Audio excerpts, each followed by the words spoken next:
Hello friends, কালকে আমার একটু পাস্তা খাওয়ার ইচ্ছে হয়েছিল, তাই পাস্তা বানানোর প্রসেসটা আমি দেখাচ্ছি। গরম জলে সিদ্ধ করে নিলাম, সিদ্ধ হয়ে গেলে তারপরে পাস্তাটাকে ছেঁকে নিলাম। ছেঁকে নিয়ে কিছুক্ষণ পর ছেঁকে ঠান্ডা জলে ঠান্ডা করে নিলাম। তারপরে কড়াইতে আগে থেকে তেল দেওয়া ছিল, তাতে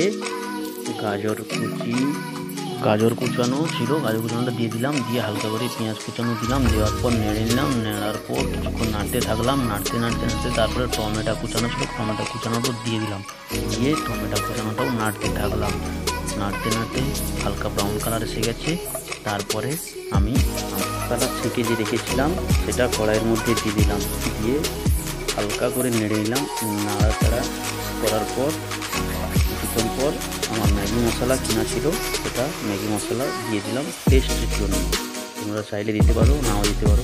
তারপর হালকা করে নেড়ে নিলাম। নাড়ার পর টমেটো সস বাড়িতে ছিল, সেটাও দিয়ে হালকা করে নেড়ে নিলাম। নেওয়ার পর দেখো কিছুক্ষণ পর আমার পাস্তা রেডি হয়ে গেল। নাড়তে থাকলাম। রেডি হয়ে যাওয়ার পর আমি একটা পাত্রে হালকা করে তুলে নিলাম। নিয়ে পাস্তা রেডি।